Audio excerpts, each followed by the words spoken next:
Sanibonani guys, igama uNqobile niphathela amazwela eNimbango mhla ka-20 January. UThumeka-ke guys ugcine eqhubekile-ke nokusho ukuthi iplate lalikamva lilaphi njengoba nje wonke umuntu edle endlini kodwa-ke ingaphakelwanga ulikamva. Hhayi bonke bamangalile-ke. Unkosikazi kaThulani kwakuyena osukumayo ambuza ukuthi u-right yini.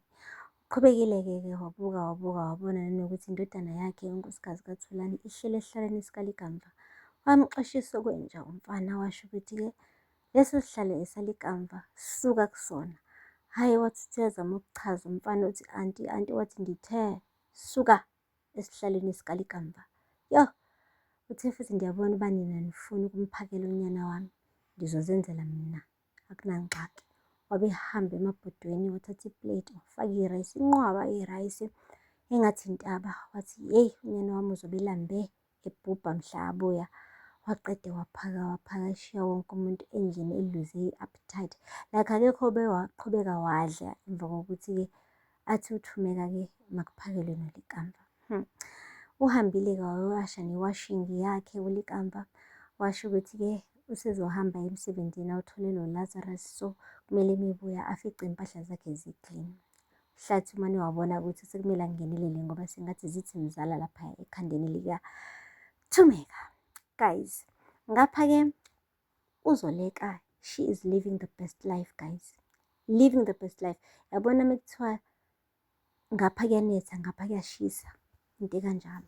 Thumeka is going through the most. Kodwa-ke uZoleka yena hhayi kumhambela kahle. Bekade-ke kuwuthando nje emoyeni between yena benoLazarus namhlanje. Abebuzana imibuzo ngama-past othando lwabo, ukuthi obani ababemshela uZoleka before afika yena, konke nje lokhuya. Kuhle kwakumnandi kunjeya. Eyi, kuthe kusuka lapho kwangena imeseji-ke efonini yakhe-ke uLazarus. Wamane wamoyizela wathi-ke sithandwa sami ngicela ungilandele. Nangampela-ke uZoleka uphumile-ke emnyango bagqoka amagawuni.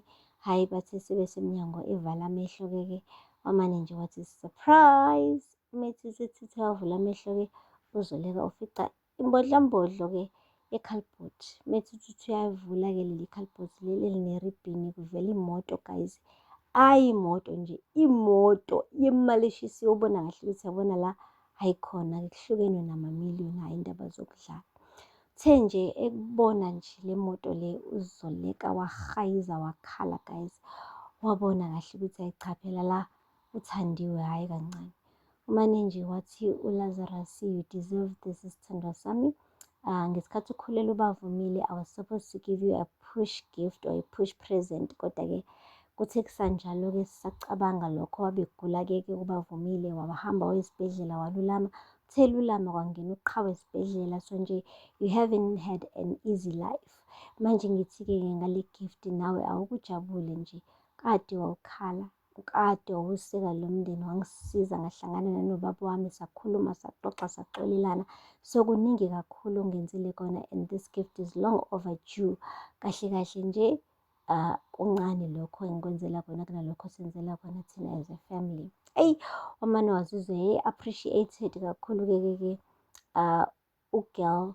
Wamane nje wahayiza waqhubeka nokukhala. Hhayi uLazarus wamduduza-ke washo ukuthi-ke you deserve it. Ayi, kuthe kusanjalo-ke kwafika isikhathi sokuthi babuyele esibhedlela-ke beyobona uqhawe. Uqhawe-ke umane wathi kade nginibona nina, baphi abanye, uphi utata, uphi umama uThumeka, hawu baphi olikamva noYanga. Eyi, wamane wabona-ke ukuthi hayi cha sekuze umthwalo osindayo-ke manje uZoleka. Wamane wafonela uHlathi ukuthi azomlekelela kule mpi ezayo. Uthe nje eyachaza-ke uHlathi emndenini walapha kaMabandla ukuthi hhayi uqhawe usevukile. Kodwa kabuhlungu-ke kuThumeka, kubonakala nje ukuthi ukuvuka kaqhawe kumthunuka isilonda. Umane nje wathi ayi ningahamba niyomjonga, mina ndizohlala apha ndiyindawo. Wathi uthi uyazama ukuchaza uHlathi ukuthi kubalulekile ukuthi ube khona, uma wakhe nawe uqhawe. Wathi ndithe andiyindawo mina. Hhayi, kwasalwa kanjalo-ke kwakhona abasalayo kwakhona abahambayo ngoba phela usekhulumile uThumeka ukuthi yena akayingeni indaba yokubona uqhawe. Sefika nje uHlathi le esibhedlela wajabula ukubona umafungwase wakhe-ke ephila omqemane omqabavu. Ayi, waze washo-ke naye uqhawe ukuthi eyi ngiyajabula ukunibona, kodwa-ke khona abashodayo. Wonke umuntu wayeziba leyo ndaba. Sesuka lapho uqhawe wathi, "Ndifike kanjani apha, kwenzeke ntoni?" Kwathi nya endlini. Wathi, "Hayi bo, ndichazeleni phela ukuthi kungani apha."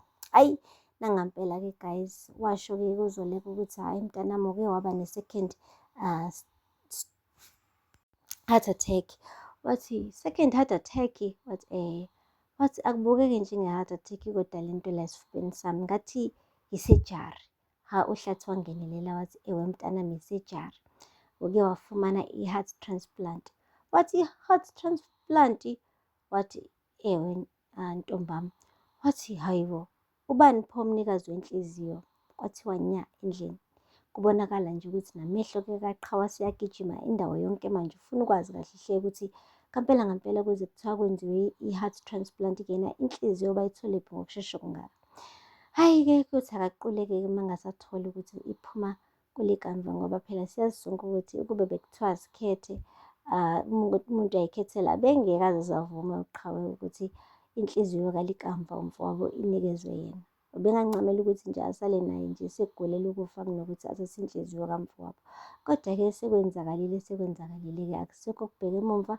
Yena akamukele ukuthi-ke inhliziyo ayimrejecthanga, abonge nanokuthi-ke usezokwazi ukuphila impilo yakhe naye kahle, aqhubeke nothando-ke abeselakhile-ke nalo mfana lo oyi-CEO yalapha eKhosela Tech, u-Onga.